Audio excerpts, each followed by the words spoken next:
আজকাল আর কারোর সাথে কথা বলতে মন চায় না, না ফোনে না সামনে। কারণ আজকাল বেশিরভাগ মানুষই কিন্তু টক্সিক পার্সনে পরিণত হয়েছে। তারা নয় তোমাকে হিউমিলিয়েট করবে, তোমাকে ছোট করবে, তোমাকে কথা শোনাবে, তোমাকে নিচু দেখাবে, তোমাকে একটা অকর্মণ্য ভাববে। কিন্তু তার পরিবর্তে তুমি যদি তাকে কোনো উত্তর দাও তাহলে তার হয়তো খারাপ লাগবে। তো বিশ্বাস করো, আগে আমি এগুলো করতাম। আগে আমাকে কেউ খারাপ কথা বললে আমি তাকে দুটো জায়গায় চারটে কথা শুনিতাম, উচিত কথা বলতাম।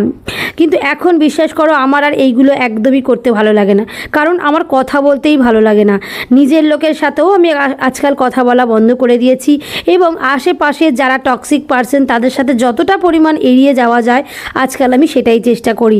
আর বেশি করে চেষ্টা করি এই গার্ডেনিং করার, কারণ এরা একটা অবলা প্রাণ। এরা আমাকে প্রত্যুত্তরে কিন্তু কোনো খারাপ কথাও বলবে না, খারাপ কথাও শোনাবে না, কোনো রকম খারাপ কিছু করবে না।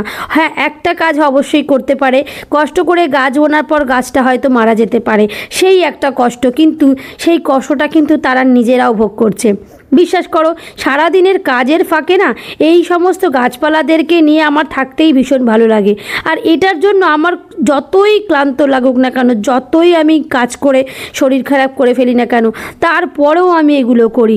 আমার বর মাঝে মাঝে আমাকে বলে যে তুমি এত গাছপালা বুনে কি করছো, তোমার এত বড় অপারেশন, তুমি তারপরেও সারাটা দুপুর না ঘুমিয়ে না শুয়ে তুমি এইসব গাছদের নিয়ে পড়েছো, আজকে তোমার শরীর খারাপ হলে কি হবে? আমি বিশ্বাস করো মনে মনে ভাবি, আমার যা হয় যা হবে, মনটা তো ভালো রাখাটা দরকার। সারাদিন ঘরে আমি বাইরের কোনো কাজ করতে যেতে পারি না, যেহেতু আমি ঘরের কাজই সংসারে ঠিকঠাক করে যদি করি না, আমি কাজ করে কুলোতে পারি না। আর আমার বাড়িতে বিশ্বাস করো কোনো কাজের লোক নেই। রান্না বাড়ি, কাচা কুচি, ঘর গোছানো, মেয়েকে পড়ানো, মেয়ের কোনো টিউশনেও দিইনি, সব নিজের হাতে করি। মেয়েকে পড়ানো থেকে শুরু করে মেয়েকে খাইয়ে দেওয়া সব কিছু আমার নিজের হাতে করা। তারপরেও আমাকে সবাই বলে তুমি এত গাছ করেছো, তুমি কি করে টাইম পাও, কি করে সম্ভব? তোমার বাড়িতে কোনো মেড সার্ভেন্ট নেই, একা হাতে তুমি সমস্ত সংসারটাকে তুমি বয়ে নিয়ে যাচ্ছ, মেয়েকে সামলাচ্ছ, মেয়েকে পড়াচ্ছ।